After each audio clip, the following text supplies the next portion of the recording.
Comercio espiritual malsano, por Charles Spurgeon. Todos los caminos del hombre son limpios en su propia opinión, pero Jehová pesa los espíritus. Proverbios capítulo 16, versículo 2. Durante los últimos 2 años, algunas de las más notables reputaciones comerciales han sido destruidas irremisiblemente. En el gran mundo del comercio, algunos hombres a quienes les fueron confiadas cientos de miles de libras esterlinas, en torno a cuyo carácter no se cernía ninguna nube de sospecha y ni siquiera una sombra de duda, demostraron carecer de principios y ser de precaria honestidad. La prueba de fuego ha sido demasiada para la madera, el heno y la hojarasca de muchas firmas gigantescas. Casas de negocios que parecían fundadas sobre una roca y que simulaban ser tan firmes como la mancomunidad británica misma, han sido sacudidas hasta sus cimientos y se han desplomado con un tremendo estruendo. Por todos lados vemos el hundimiento de grandes reputaciones y de colosales fortunas. Hay lamentación en los palacios de la farsa y desolación en los salones de la pretensión. Las burbujas se están reventando, los fuelles sufren colapsos, la pintura se está agrietando y el brillo superficial está desprendiéndose. Probablemente veremos más de esto. Habrán de hacerse más revelaciones de una riqueza aparente que cubría la insolvencia, así como un lúcido papel puede cubrir una pared de lodo. Astutos esquemas embaucaban al público con ganancias nunca realizadas y lo tentaban a realizar más atrevidas especulaciones, así como el espejismo del desierto se burla del viajero. Hemos visto en los impresos públicos, mes tras mes, frescos descubrimientos de los modos de financiamiento adoptados por la villanía de esta presente edad para realizar robos respetables y cometer fechorías exitosamente. Nos hemos quedado asombrados y atónitos ante los viles trucos y desvergonzados artificios a los que los hombres de eminencia han condescendido. Y sin embargo, nos hemos visto forzados a oír justificaciones de gigantescos fraudes y obligados incluso a creer que sus perpetradores no consideraron que estaban actuando deshonrosamente, porque sus propios éxitos previos aunados al bajo estado de moralidad los han arrullado para caer en un estado en el que la conciencia, si no muerta, estaba profundamente dormida. Digo que probablemente veremos algo más de esta escuela de deshonestidad, pero es una lástima que tengamos que verlo, y es completamente innecesario, pues todo el negocio de la financiación puede ser examinado ahora por el estudiante diligente con modelos y ejemplos vivos, más que suficientes para ilustrar cada porción individual del arte. Algunas épocas pudieron haber sido grandes en la ciencia, otras en el arte y otras en la guerra, pero nuestra época descuella entre todas las demás en la pericia de sus bribones. Este es el período clásico del artificio engañoso y la época de oro del fraude. Si un hombre tiene un corazón ruin, una conciencia cauterizada y un plausible modo de hablar, y si se resuelve embaucar al público con millones de libras esterlinas, no necesita viajar para aprender el método más sofisticado, pues puede encontrar ejemplos muy cerca, en casa, entre los encumbrados profesores y los grandes de la tierra. Hermanos míos, estos estruendos de torres derrumbadas a la diestra, estos sonidos de murallas almenadas que se desploman a la siniestra, estos gritos de los náufragos por todos lados a lo largo de las costas del comercio, no solo han despertado dentro de mí muchos pensamientos relativos a ellos mismos y a la pobredumbre de la sociedad moderna, sino que me han conducido a meditar en catástrofes similares que siempre están ocurriendo en el mundo espiritual. Sin ningún registro en las publicaciones y sin ser lamentados por los hombres no regenerados, hay fallas y fraudes y quiebras del alma que son horribles de considerar. Hay un comercio espiritual igual de pretencioso y aparentemente igual de exitoso como el alardeado malabarismo de responsabilidad limitada en los negocios, pero es realmente igual de podrido y va a terminar con la misma seguridad en un derrumbamiento irremediable. La especulación es un vicio espiritual, así como un vicio comercial. El comercio sin capital es común en el mundo religioso, y el anuncio de una cosa con un elogio exagerado y con un engaño son prácticas de cada día. El mundo exterior es siempre representativo del mundo interior. La vida que rodea el comercio ilustra la vida que prolifera dentro de la Iglesia, y si nuestros ojos fueran abiertos y nuestros oídos fueran capaces de oír las visiones y los sonidos del mundo del Espíritu, nos interesarían mucho más y nos entristecerían mucho más que las acciones que comienzan en la sala de consejo de los directores y que no sabemos dónde terminan. Hemos de ver, en este tiempo, fortunas religiosas colosales disueltas en una abyecta pobreza espiritual. Hemos de ver a excelsos profesantes, muy reverenciados y tenidos en alta estima, sumidos en la vergüenza y el desprecio eternos. Hemos de ver a los ricos en asuntos divinos, en quienes los hombres han confiado incautamente como sus guías y consejeros en la materia de los mejores intereses de sus almas, desenmascarados e identificados como engañadores de principio a fin. Me parece que atisbo en el mundo de las cosas espirituales y veo a muchas torres de Babel tambaleantes y a punto de caer. Muchos árboles hermosos están pudriéndose en el corazón. Muchas sonrosadas mejillas están siendo menoscabadas por la enfermedad. Sí, un sonido que llega a mi oído proveniente de hombres de la Iglesia, aparentemente ricos y con abundancia de bienes, que están desnudos y son pobres y miserables, y son grandes hombres cuyas excelsas glorias no son sino flores mortecinas. Siempre ha habido hombres así, y también hay muchos ahora, y los habrá hasta el final. Es seguro que la provisión de engañadores se mantendrá, puesto que en el texto nos dice que todos los caminos del hombre son limpios en su propia opinión. Hay una propensión en la naturaleza humana que conduce a los hombres, incluso cuando están más equivocados, a juzgarse más rectos. El texto sugiere a la vez la terrible conclusión a la que llegará todo autoengaño, pues el juicio del hombre concerniente a sí mismo no es final, y viene un día cuando el Señor que pesa los espíritus revertirá el veredicto de una conciencia pérjura, y hará que el hombre ya no esté más bajo la falsa luz que su altivez ha proyectado en torno suyo, sino bajo la verdadera luz en la que toda la gloria imaginada se desvanecerá como en un sueño. Viajaba hace algún tiempo en un buque de vapor hacia el continente, y el capitán me dijo que la brújula distaba mucho de ser digna de confianza cuando estaba rodeada de mucho hierro, y que algunas veces, hasta donde sabía, cuando había maniobrado el timón correctamente, se había encontrado fuera de su curso muy considerablemente. Aunque la brújula estaba colocada en alto, para que estuviera lo más lejos posible de la región de la atracción metálica, la desviación y las aberraciones en el caso de su propia brújula habían sido sumamente notables en ocasiones. De igual manera, nuestra conciencia, como originalmente procedió de Dios, era, sin duda, una norma sumamente correcta del bien y del mal, y si hubiésemos navegado conforme a ella, habríamos alcanzado muy seguramente el puerto. Pero la conciencia está vinculada ahora con una naturaleza depravada que impide su preciso funcionamiento. Ahora, si cuando la brújula errara las leyes de la naturaleza variaran para compensar sus defectos, las aberraciones no importarían, pero si el hombre es desorientado por una aguja desviada, podría chocar inesperadamente contra una roca y se iría a pique tan ciertamente como si el timonel hubiera descuidado por completo revisar la brújula. Así, si la ley de Dios pudiera ser modelada para que se adecuara a los errores de nuestro juicio, podría no importar, pero las leyes permanecen siendo las mismas terca y flexiblemente, y si nos desviamos del camino recto por causa de ese falso juicio nuestro, no seremos menos culpables y descubriremos que nuestro destino no será menos terrible.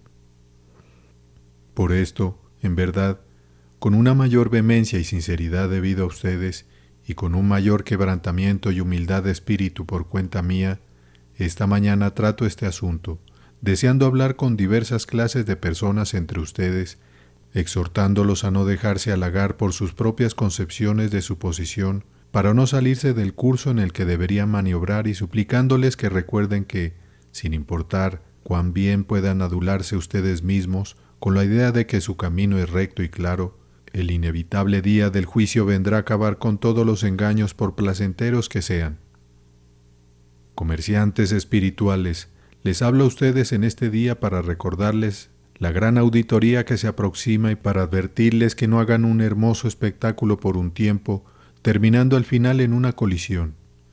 Estoy seguro que hay mucho comercio espiritual por todas partes, y para salvarlos de eso, le pido al Espíritu Santo que me ayude a hablar de manera clara y escudriñadora en esta mañana. Pretendo, con la ayuda de Dios, aplicar el texto a diferentes tipos de personas. Nos esforzaremos por ser prácticos a lo largo del sermón, enfatizando para cada uno de ustedes la verdad vital con gran denuedo.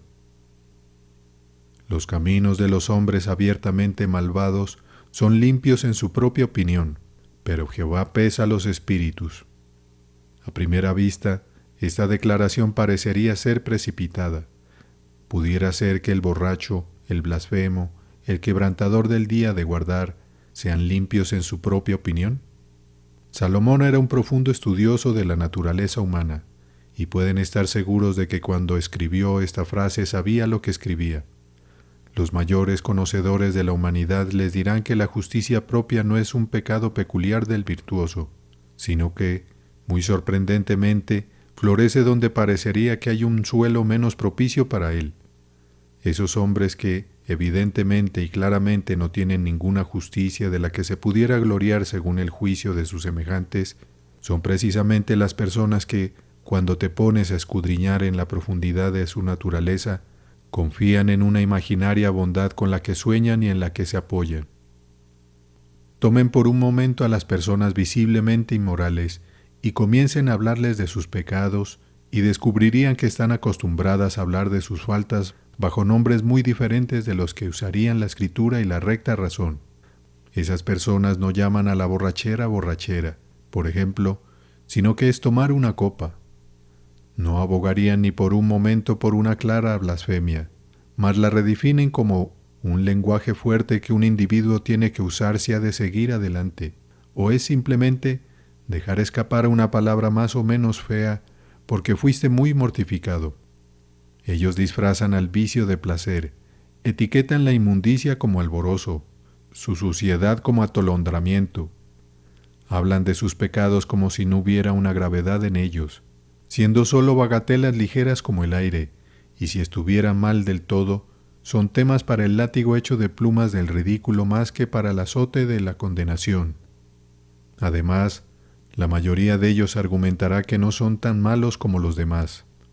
Hay un punto especial en su carácter en el cual no se adentran tan lejos como algunos de sus semejantes, y este es un punto grandioso y un vasto consuelo para ellos. Confiesan que son pecadores, sin querer decirlo ni por un instante, y si llegaras a puntos específicos y a detalles, si tienen una disposición honesta, ellos retrocederán paso a paso, admitiendo falta tras falta, hasta llegar a un punto particular donde se plantan con virtuosa indignación. Aquí estoy exactamente más allá de toda censura, e incluso aquí merezco una alabanza. Hasta aquí ha llegado mi pecado, pero cuán completamente sano de corazón he de ser, que no he permitido nunca que avance más allá. Esta frase jactanciosa es frecuentemente tan singular y misteriosa en su sentido, que nadie sino el hombre mismo puede ver alguna razón o consistencia en ella. Y el satírico que dispara en contra de la necedad cuando ésta vuela, encuentra abundantes blancos para sus flechas. Sin embargo, para ese hombre, detenerse allí es la cláusula salvadora de su vida. Mira eso como la tabla de salvación de su carácter. La mujer cuyo carácter ha desaparecido desde hace mucho tiempo, pero que se jacta de que hay un límite para su libertinaje, lo cual es un mérito en su estima, amerita lo suficiente para hacer que todos sus caminos sean limpios en su propia opinión. Además, los peores hombres conciben tener algunas excelencias y virtudes que, si bien no expían lo suficiente por sus faltas, por lo menos disminuyen grandemente la medida de culpa que les debería ser asignada. El hombre es un derrochador, pero, amigo, él siempre fue franco y no ha sido enemigo de nadie excepto de sí mismo. El hombre, es verdad, maldeciría a Dios, pero entonces, bien, se trata de un simple hábito. Siempre fue un joven impertinente, pero no tenía la intención de hacer daño, y además nunca fue tan mentiroso como fulano de tal. y en verdad despreciaba decir una mentira sobre cualquier asunto de negocios. Otro engañado a sus acreedores, pero era un hombre simpático, y aunque el pobre individuo nunca pudo llevar las cuentas o administrar asuntos de dinero, siempre tenía una buena palabra para todo el mundo. Si el hombre inmoral se sentara para describir su propio carácter y convocara toda la parcialidad de la que es capaz, diría: soy un triste perro en algunos aspectos, sembrando muchísima avena silvestre, pero tengo un buen carácter de trasfondo, que sin duda se manifestará algún día, de tal forma que mi fin será brillante y glorioso a pesar de todo. Ese último punto que sugerí es muy frecuente en la justicia de los hombres que no tienen otra, es decir, su intención uno de estos días es enmendarse y mejorar mucho. Para compensar la presente pobreza de justicia sacan un crédito para el futuro. Sus promesas y resoluciones son una suerte de papel moneda, con el cual se imaginan que pueden comerciar durante toda la eternidad. ¿No se hace esto a menudo en los negocios?, dicen. Un hombre que no tiene un ingreso en el presente puede tener un interés hereditario en una propiedad. Recibe anticipo sobre ello. ¿Por qué no habríamos de recibirlos nosotros? El pecador notorio tranquiliza así su conciencia demasiado predispuesta con el cuadro imaginario de su enmienda y arrepentimiento futuros, y comienza a sentirse meritorio, y desafía todas las amenazas de la palabra de Dios. Yo podría estar hablándoles a algunos para quienes estas observaciones son muy aplicables, y si es así, ruego que sean conducidos a pensar seriamente. Persona que me oyes, tú has de saber, o al menos unos cuantos momentos sobrios de reflexión, te harían saber que no hay ninguna verdad en las súplicas, excusas y promesas con las que aquietas ahora tu conciencia. Tu paz está cimentada en una mentira y sostenida por el padre de las mentiras. Mientras continúes quebrantando temerariamente las leyes de Dios en tu vida ordinaria y complaciéndote en el pecado, tú estás bajo la ira de Dios con toda certeza, y estás atesorando ira para el día de la ira, y cuando la medida de tu iniquidad esté colmada, entonces recibirás la terrible recompensa de la transgresión. El juez de toda la tierra hará la paga efectiva en relación a tus vanas pretensiones que ahora embrutecen tu conciencia. Él no es un hombre que pueda ser halagado como tú te halagas y te engañas a ti mismo. No tendrías la impertinencia de decirle a él tus excusas. ¿Te atreverías a arrodillarte ahora para hablar con el grandioso Dios del cielo y decirle todas estas cosas buenas con las que estás emparejando ahora tu camino hacia abajo? Espero que no hayas llegado a un declive tan descarado como ese, pero si lo has hecho, permíteme recordarte esa segunda frase de mi texto: Jehová pesa los espíritus. Una báscula justa y veraz será empleada contigo en breve. Cuando el Señor pone a personas como tú en la balanza, no habrá ninguna necesidad de demoras. La sentencia será pronunciada de inmediato, y no habrá apelación para esa sentencia. Pesado has sido en balanza, y fuiste hallado falto. Ah, entonces, mi querido oyente, cuando esa conciencia tuya despierte, ¿cómo te atormentará? Está dormida ahora, drogada por los opiáceos de tu ignorancia y tu perversidad, pero se despertará pronto como un gigante refrescado con vino nuevo, y entonces con fuerza y furia impensadas antes, derribará el templo de tu paz junto a tu oído, así como Sansón mató a los filisteos. Una conciencia despierta en el otro mundo es el gusano que no muere y el fuego que no se apaga. Oh, señores, es algo terrible ser entregado a la propia conciencia de uno cuando esa conciencia está listada del lado correcto.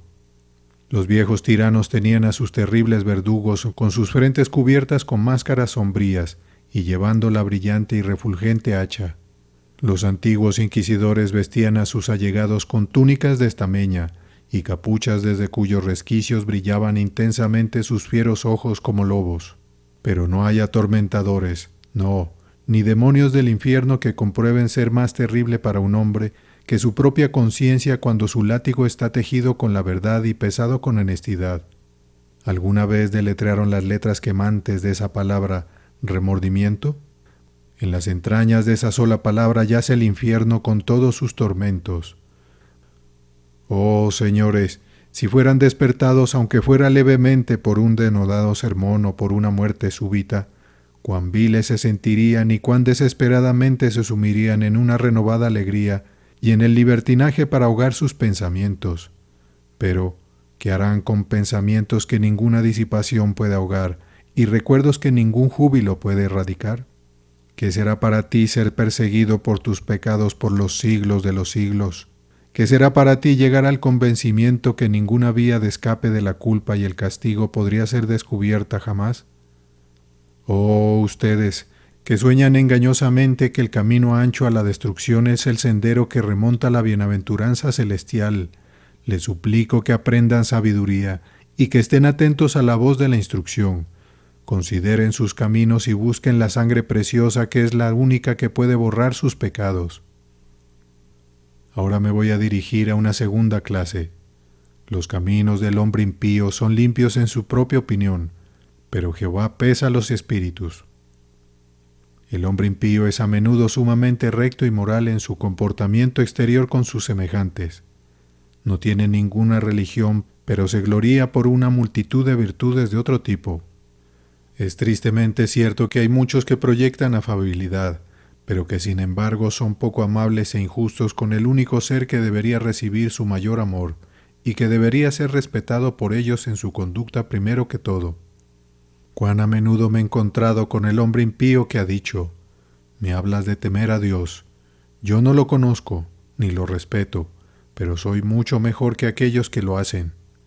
Algunas veces dirá: «Yo considero tu religión como una mera farsa. Considero que los cristianos están constituidos por dos clases, canallas y necios. O son embaucados por otros, o de lo contrario, están engañando a otros por intereses propios. Tu plática acerca de Dios, amigo, es pura charla insincera. Con referencia a algunos de ellos te concedo que no es precisamente eso, pero en ese caso tienen muy escaso cerebro para ser capaces de descubrir que están siendo engañados. Sin embargo, tomando el asunto como un todo es un asunto sin sentido, y si la gente se comportara con sus vecinos como debería y cumpliera con su deber en la esfera de su vida, eso bastaría. Sí, y hay en esta ciudad de Londres miles y cientos de miles que piensan que esto es buena lógica, y que abren sus ojos con asombros y por un solo instante suponen que estás contradiciendo su declaración de que un estilo de vida así es mejor y el más recomendable. Y sin embargo, si pudieran pensar, nada podría ser más malsano que su vida y su supuesta excelencia. Aquí tenemos a un hombre creado por su Dios, quien es colocado en medio de sus semejantes, las criaturas. Ciertamente el primer deber que tiene hacia su Creador. Su vida depende enteramente de la voluntad de ese Creador. Tiene que ser su primer deber tenerle respeto a aquel en cuyas manos está su aliento. Pero este hombre no solamente rehúsa ser obediente a la ley de su Creador y respetarlo en sus acciones diarias, sino que acude a sus vecinos, que son simples criaturas como él mismo, y les dice: «Voy a tenerles respeto a ustedes, pero no a Dios. Voy a obedecer cualesquiera leyes que me obliguen en mi relación con ustedes, pero no voy a considerar ninguna ley que contemple mi relación con Dios, excepto para ridiculizarla y burlarme de ella. Seré obediente con cualquiera excepto con Dios. Haré lo recto con cualquiera excepto con el Altísimo. Tengo un sentido de lo bueno y lo malo, pero restringiré su acción para mis semejantes, y ese sentido de lo bueno y lo malo lo voy a borrar por completo cuando se trate de mi relación con Dios». Ahora, si no hubiese ningún Dios, este hombre sería muy sabio, pero como hay un Dios que nos creó, que vendrá ciertamente sobre las nubes del cielo para llamar a cada uno de nosotros a rendirle cuentas por las cosas que hemos hecho en el cuerpo, ¿cuál creen ustedes que será la sentencia dictada para este siervo infiel? ¿Se atreverá a decir a su rey: «Yo sabía que tú eras mi hacedor y mi señor, pero consideré que si servía a mis consiervos eso bastaría»? Sabía lo que era bueno para ellos, pero no consideré hacer nada que fuera recto para contigo. La respuesta será: «Siervo malo e infiel, sabías lo que era bueno y lo que era malo, y sin embargo, para conmigo, teniendo el primer derecho sobre ti, has actuado injustamente, y aunque estabas dispuesto a inclinar tu cuello ante los demás, no quisiste entregarte a mí. Apártate de mí, no te conozco». Tú no me conociste, yo tampoco te conozco. Te peso en la balanza y te encuentro completamente reprobado. Eres echado fuera para siempre. Oh hombre impío, que esta advertencia, si estás aquí esta mañana, resuene en tu corazón así como también en tus oídos. No desafíes más a tu Creador o vivas en negligencia con Él, sino di, me levantaré e iré a mi Padre, confesaré que lo he olvidado y lo he despreciado y buscaré la paz por medio de la sangre de Jesucristo. Además, voy a dirigirme a otra clase de personas. En todas las épocas de la Iglesia, y especialmente en este tiempo, hay numerosas personas que son religiosas exteriormente, pero cuya religión termina allí. Ahora, nos parece sorprendentemente extraño a algunos de nosotros que un hombre esté actuando corruptamente, que esté viviendo perversamente y, sin embargo, que piense que sus caminos son limpios porque recibe un sacramento o asiste a cierto lugar de adoración. He de confesar que para mi mente esto parece un fenómeno muy extraño, que existan hombres de inteligencia en este mundo que saben que su conducta es completamente censurable y, sin embargo, que se sienten perfectamente tranquilos porque han observado diligentemente un ritual preferido, como si inclinarse y hacer ruidos o cantar o gemir pudieran ser sustitutos de la santidad de corazón. Miren al fariseo y dígame si no es un portento moral. Devora las casas de las viudas y está listo para cazar todo lo que le venga a mano. Es un hipócrita detestable, pero el hombre está perfectamente tranquilo porque ha extendido los flecos de sus mantos, ayuna 2 veces a la semana y cuela el mosquito del vino que bebe. Está muy contento consigo mismo y todos sus caminos le parecen rectos, tan rectos en verdad que otros hombres que son mejores que él reciben su desprecio cuando pasa junto a ellos, temeroso de que se interpongan entre el viento y su nobleza. Da gracias a Dios porque no es como los demás hombres, cuando hasta donde podemos juzgar ustedes y yo, él está 10,000 brazas más hundido en la tenebrosa condenación por su carácter horriblemente hipócrita. Sin embargo, hermanos, alguna forma u otra de esto es muy común. Todos los caminos de un hombre son limpios para él una vez que ha adoptado la idea de que la religión ceremonial, o la conversación religiosa, o la profesión religiosa pueden compensar por el pecado moral. Ah, hermanos, este mal podría infiltrarse incluso entre nosotros. No seamos tan veloces en condenar al fariseo cuando, tal vez, el mismo pecado puede contaminar nuestras propias almas. He conocido a un hombre que era considerado como un firme calvinista, que creía en toda alta doctrina, pero que vivía una vida muy corrupta. Despreciaba a los arminianos, según decidió llamarlos, aunque algunos de esos seres despreciados vivían muy cerca de Dios y caminaban en santidad y en integridad. El arminiano, piadoso como era, se perdería, pero este hombre ortodoxo, justo con justicia propia, que podía a la vez beber y engañar, pensaba que iba a ser salvo porque había sido capaz de ver la verdad de ciertas doctrinas que también el diablo veía así como él. He conocido a otro que pensaba que tenía una profunda y memorable experiencia, que hablaba largamente de la depravación de su corazón, al punto de que algunas personas pensaban que debería ser capaz de hablar acerca de eso muy verazmente, pues lo demostraba en su vida, y sin embargo, porque podía repetir frases insinceras y había adoptado ciertas ricas expresiones de experiencia libresca, pensaba realmente en su interior que no solamente era muy bueno, sino un modelo para ser copiado por otros. A diestra y siniestra hombres como estos lanzarán maldiciones y anatemas sobre los mejores y los más sinceros de los santos. Ellos son los hombres. La sabiduría morirá con ellos. Habiendo muerto la santidad con ellos, no ha de sorprender que la sabiduría muera también.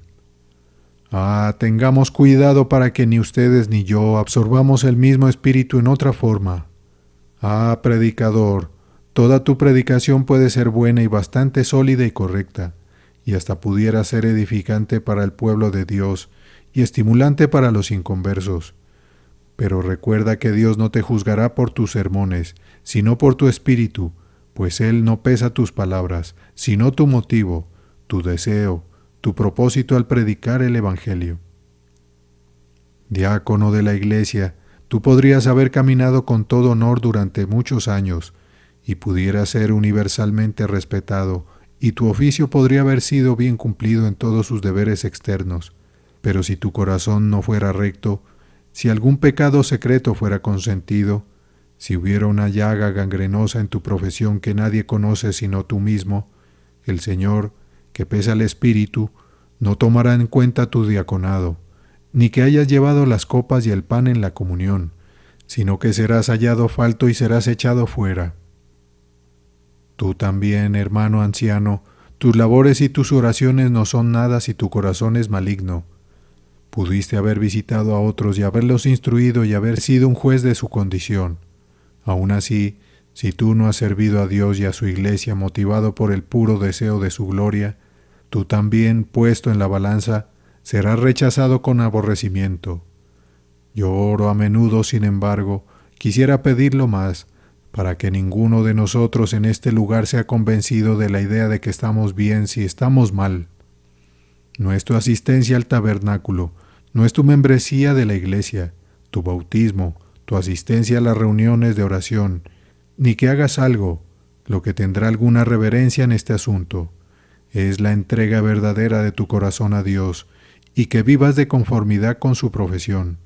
A menos que la gracia de Dios te sea realmente dada para hacerlo, tus caminos podrían ser limpios en tu propia opinión debido a tu profesión externa. Pero el Señor que pesa los espíritus terminará rápidamente con esas burbujas. Él partirá toda esa confitería, destrozará estas falsas apariencias y dejará al hombre que pensó tener un palacio sobre su cabeza a lo largo de la eternidad, que se siente y tirite entre las ruinas de su Babilonia y que grite y llore y gima entre dragones y diablos. Pero prosiguiendo, hay otro carácter que tiene que ser considerado. Todos los caminos del hombre son limpios en su propia opinión. Así son los caminos del profesante codicioso. Es asombroso para algunos de nosotros que un hombre cuyo objetivo en la vida es meramente ganar dinero y que retiene lo que posee y no lo da a la causa de Dios, adopte la profesión de ser un hombre cristiano, porque ninguno de todos los vicios es más contrario a la verdadera religión que la codicia. ¿Dónde encontrarían un ejemplo de un solo cristiano en la Escritura que cayera alguna vez en la codicia? Han caído en todos los demás pecados, pero en este, yo no recuerdo que un hijo de Dios mencionado en la Escritura haya descendido jamás. La gracia puede existir donde hay muchos pecados ocasionales, pero nunca donde hay una codicia perdurable. Piensen en las palabras de Pablo. ¿No sabéis que los injustos no heredarán el reino de Dios? No erréis, ni los fornicarios, ni los idólatras, ni los adúlteros, ni los afeminados, ni los que se echan con varones, ni los ladrones, ni los avaros, ni los borrachos, ni los maldicientes, ni los estafadores, heredarán el reino de Dios. Lutero solía decir, he sido tentado a todos los pecados, excepto a la codicia. La detestaba tanto que distribuía los regalos que recibía para no tener su porción en este mundo.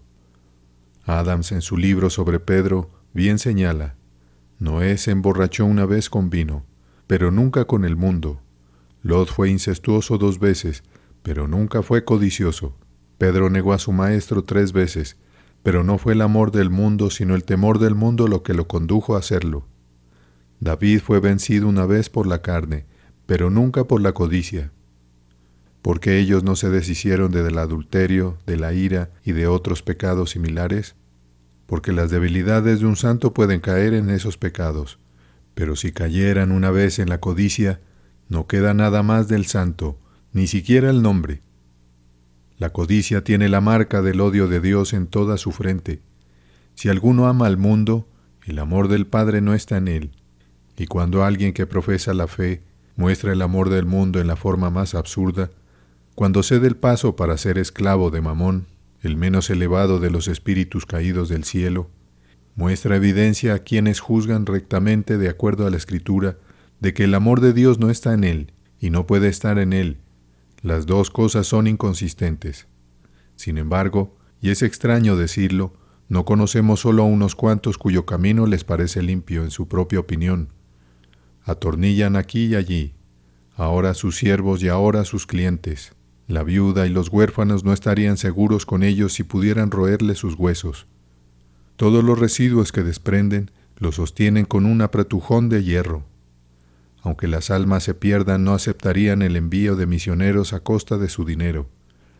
Aunque este Londres se infecte de pecado, aunque se cubra de las úlceras de la más terrible depravación, no se ven movidos nunca para dar alguna ayuda tendiente a sanar las heridas de la ciudad. Y sin embargo, mientras su condenación los espera con certeza, y su sentencia los mira en el rostro tan claramente como el sol desde los cielos, sus caminos les parecen limpios. Es extraño que sea así, pero el Señor pesa los espíritus. ¿Y qué pesaje será ese? Cuando los hombres que escapan la censura de la Iglesia porque el suyo fue un pecado que la Iglesia no pudo tratar, sean encontrados culpables de cometerlo, y Dios los eche fuera. Vanas van a ser sus pretensiones de que comieron y bebieron en la casa de Dios, pues la respuesta vendrá: tuve hambre y no me diste de comer, tuve sed y no me diste de beber, estuve desnudo y no me cubristeis, enfermo y en la cárcel y no me visitasteis. En verdad os digo, nunca os conocí. Oh, dejen que esta verdad, pues es verdad, atraviese como una espada de dos filos en medio de los corazones de cualquiera de ustedes que están comenzando a ceder frente a este vicio condenador. Clamen a Dios pidiendo en la medida que les dé riquezas, puedan usarlas para su gloria. Pídanle que nunca perezcan con una piedra de molino alrededor de su cuello, pues aunque ese peso asesino esté hecho de oro, el hecho de perecer no será mejor por eso. Otro carácter tiene que recibir también una palabra. Ahora vamos a notar los caminos del profesante mundano. Es sorprendente cómo algunas personas, haciendo una profesión de religión, la adaptan a su conciencia para poder vivir como viven. ¿No podrías detectar con un microscopio alguna diferencia entre ellas y los mundanos comunes? Y sin embargo, piensan que hay una vasta diferencia y se sentirían insultados si no lo concedieras.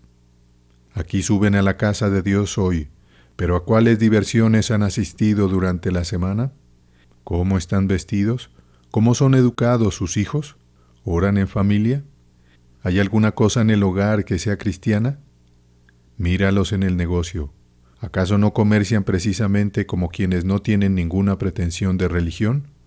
Pregúntales a sus trabajadores. Simplemente ve y obsérvalos. Mira si no pueden decir blancas mentiras igual que los demás, si no son para todo el mundo como las demás personas inconversas y no regeneradas, así como dos guisantes son semejantes el uno al otro. Sin embargo, sus caminos les parecen muy limpios, en verdad muy limpios, y su conciencia no los turba de ninguna manera. Solo tengo esta palabra que decir con todo afecto a esas personas, deseando sinceramente que puedan ser arrebatados de este fuego. Jehová pesa los espíritus. Él conoce nuestra vida entera. No nos juzgará sin libro. Cuando venga la rendición de cuentas, no será como un juez que tiene que enterarse de los hechos. Vendrá al juicio final habiendo visto con esos ojos de fuego los pensamientos secretos, los sentimientos privados de nuestra vida. Todos nosotros podríamos decir: Dios, sé propicio a nosotros pecadores, pero Dios, sálvanos especialmente de ser como los impíos. Una palabra más todavía, y esta está dirigida a todos los profesantes aquí presentes, más o menos. Es una solemne palabra concerniente a los caminos de los rebeldes libres de temores. ¿No saben, hermanos y hermanas, que muy a menudo nuestros caminos nos parecen muy limpios cuando no lo son? Yo he aprendido por experiencia, de manera muy dolorosa para mi propia alma, que no estoy calificado en lo más mínimo para juzgar mi propia salud espiritual. He creído que he estado avanzando en los caminos de Dios cuando he ido hacia atrás, y he tenido el concepto que he atravesado mi mente de que ya había vencido a cierto pecado asediante, cuando para mi sorpresa he descubierto que regreso con mayor fuerza que antes. Compañero profesante, tú podrías estar caminando en este momento muy rectamente, según lo crees, y seguir adelante muy bien y confortablemente, pero déjame hacerte unas cuantas preguntas. ¿No estás dedicando menos tiempo a la oración en privado de lo que solías dedicarle? ¿No lo haces apresuradamente? ¿No la omites por completo algunas veces? ¿No sales frecuentemente de tu aposento sin haberle hablado a Dios realmente, habiendo cumplido con el formalismo solo para quietarte a ti mismo? Tu camino podría parecer limpio, pero ¿no es malo cuando el propiciatorio ha sido descuidado? ¿Qué me dices de tu Biblia? ¿La estás leyendo como solías hacerlo? ¿Y son sus promesas tan dulces para ti? ¿Se desprenden las promesas de la página de la Biblia y hablan contigo? Oh, pero si tu Biblia es abandonada, hermano mío, podrías ser tan diligente asistiendo a la casa de Dios como solías hacerlo, pero ¿no es el tuyo un triste estado de descomposición? Déjame acercarme más. ¿Hay la vitalidad en torno a tu profesión que solía ver? Hay algunos en esta casa esta mañana que si pudieran hablar, te dirían que cuando para su gran dolor cayeron en pecado, fue porque poco a poco su piedad comenzó a perder su fuerza y poder de vida. Han sido restaurados, pero sus huesos todavía les duelen allí donde fueron quebrados, y estoy seguro de que les dirían a sus hermanos, cuídate de permitir que el espíritu de gracia se evapore, por decirlo así, gradual y lentamente. Vigila cuidadosamente sobre eso, para que, sentado sobre tu sedimento, y no siendo vaciado de vasija en vasija, te vuelvas pronto carnalmente seguro y posteriormente caigas en el pecado cometido. Yo les pregunto a algunos de mis hermanos aquí, y hago la pregunta porque yo he hecho la pregunta sobre mi propia alma, y la he respondido bañado en lágrimas. ¿No pudiera ser que algunos nos estemos volviendo de corazón de endurecido con relación a la salvación de nuestros semejantes? ¿No amamos menos ahora de lo que solíamos a quienes claman a nosotros, pasa y ayúdanos? ¿No pensamos que nos estamos volviendo santos experimentados? ¿No somos los pobres pecadores que solíamos ser antes? ¿No nos acercamos con un corazón quebrantado al propiciatorio como lo hacíamos antes? Comenzamos a juzgar a nuestros hermanos cristianos, y los tenemos en mucho menos consideración de la que les teníamos hace años, cuando solíamos casi amar el terreno que pisaban los santos del Señor, considerando que éramos menos que nada ante sus ojos. Ahora, si ese fuera el caso en otros, que se están volviendo altivos, o que se están enfriando o volviéndose duros de corazón, deberíamos decir de ellos que se encuentran en un grave peligro. Pero ¿qué hay de nosotros, si ese fuera el caso de nosotros? En lo que a mí respecta, me da horror subir a este púlpito meramente a predicarles porque la hora ha llegado y porque debo completar 1 hora de predicación, o 1 hora y media de adoración.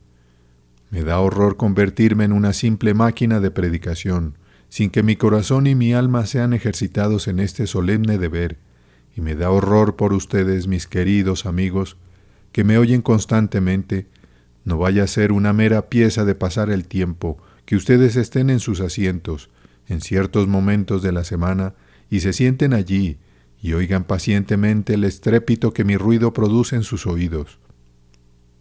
Hemos de tener piedad vital, y su vitalidad tiene que ser mantenida, y la fuerza y la energía de nuestra religión debe continuar incrementándose día con día, o de lo contrario, aunque nuestros caminos parezcan ser limpios, el Señor pesará pronto nuestros espíritus para nuestra confusión eterna. ¿Saben ustedes que para su pueblo el pesaje divino en disciplina paternal es trabajo rudo? Pues puede poner el alma en una balanza para nuestra propia conciencia, y cuando nosotros pensamos que pesa libras, Él puede revelarnos que ni siquiera llegamos a dracmas. Allí está, dice Él, mira lo que eres, y comienza a correr el velo del engreimiento, y vemos la repugnancia y la falsedad de nuestra naturaleza, y nos quedamos completamente pasmados. O tal vez el Señor haga algo peor que eso. Permite que nos venga una tentación cuando no la esperamos, y entonces el mal hierve dentro de nosotros, y nosotros, que pensábamos que ya estábamos junto a los querubines, nos descubrimos casi semejantes a los demonios, sorprendidos también que tal bestia salvaje hubiera estado dormitando en la madriguera de nuestros corazones, mientras debimos haber sabido que siempre estuvo allí, y debíamos haber caminado humildemente con Dios, y habernos vigilado y guardado a nosotros mismos. Tengan la seguridad, amados, que las grandes caídas y el terrible daño nunca llegan a un cristiano de inmediato, sino que es un proceso lento y gradual. Y tengan la certeza, también, que pueden deslizarse sobre las apacibles aguas del río sin soñar nunca que el Niágara está más allá, y sin embargo, podrían estar apresurándose hacia esas cataratas. Una terrible colisión podría sobrevenirle todavía al más elevado profesante entre nosotros, que hará que el mundo resuene con blasfemia contra Dios y que la Iglesia resuene con amargas lamentaciones debido a que los fuertes han caído. Dios guardará los suyos, pero ¿qué tal si resulta que yo no soy de los suyos? Él guarda los pies de sus santos, pero ¿qué pasa si dejo de vigilar y mis pies no son guardados y resulte no ser un santo suyo, sino un mero intruso en su familia y un pretendiente a tener lo que nunca tuve? Oh Dios, por medio de Cristo Jesús, líbranos de esto a cada uno de nosotros. De haber tenido tiempo, tenía el propósito de hablar en relación al séptimo y último carácter, es decir, los caminos del hombre engañado. Hay sin duda muchas personas en el mundo que nunca descubrirán que sus caminos, que consideraron que eran muy limpios, eran malos, hasta no entrar en el otro mundo. Hay algunos hombres que son cristianos en todo excepto en esto, que no tienen verdadera fe en Jesús. Hay otros que aparentemente son salvos, pero que nunca han nacido de nuevo realmente.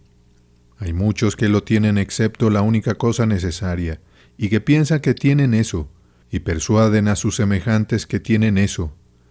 Sería difícil decir cuán cerca podría llegar un hombre de ser cristiano, y sin embargo perderse de la salvación, pero ciertamente puede llegar tan cerca que nadie, ni siquiera los ángeles de Dios, serían capaces de explicar la diferencia entre él y un alma salvada, pues únicamente Dios discernirá la diferencia cuando venga a pesar los espíritus. Oigamos la conclusión del asunto completo, que es esta: hemos de acudir, hermanos míos, todos nosotros al lugar de confesión del pecado, y hemos de reconocer que hemos quebrantado la ley de Dios y que merecemos su justa desaprobación. Acudamos con la ayuda de su Santo Espíritu, que es el Espíritu de súplica, y confesemos la depravación de nuestra naturaleza y el error de nuestros corazones. Pidamos orando que en vez de creer que nuestros caminos son limpios, conozcamos que son sucios y que nos lamentamos por ellos, y que aprendamos a verlos como Dios los ve, como caminos torcidos y caminos errados en sí mismos, de los que no hay que jactarse, sino que deben ser recordados con vergüenza y confusión de rostro. Bienaventurado es aquel que es librado de cualquier regocijo en sí mismo. Feliz el hombre que no ve ninguna mota de salud en su propia carne, y que siente que la lepra del pecado le ha cubierto por fuera y por dentro, de la cabeza a los pies. Y hermanos, si llegamos a tal profunda humillación de espíritu, la siguiente palabra es esta: vayamos juntos a la gran salvación que Dios ha provisto en la persona de Cristo Jesús. Vamos uniendo mano con mano, santo y pecador, todos los pecadores conscientemente ahora, quedémonos de pie y veamos dónde el pecado ha traspasado el cuerpo del bendito sustituto con aquellas heridas sangrantes. Leamos las líneas de dolor escritas sobre ese bendito rostro, contemplemos la profundidad de su alma llena de un océano de angustia, arrojada a una tempestad de sufrimiento. Creamos que sufrió en nuestro lugar, y así pongamos nuestro pecado y nuestra pecaminosidad sobre él. Jesús acepta a un pecador, incluso a un pobre pecador. Aunque durante estos 20 años he conocido tu nombre, aún así vengo a ti como un pecador, yo, el primero de los pecadores. Ah, hermanos y hermanas, nunca estamos más seguros, estoy seguro, nunca más saludables, nunca en un mejor estado que cuando estamos postrados por completo en el suelo delante de la cruz. Cuando se sienten completamente indignos, han dado con la verdad.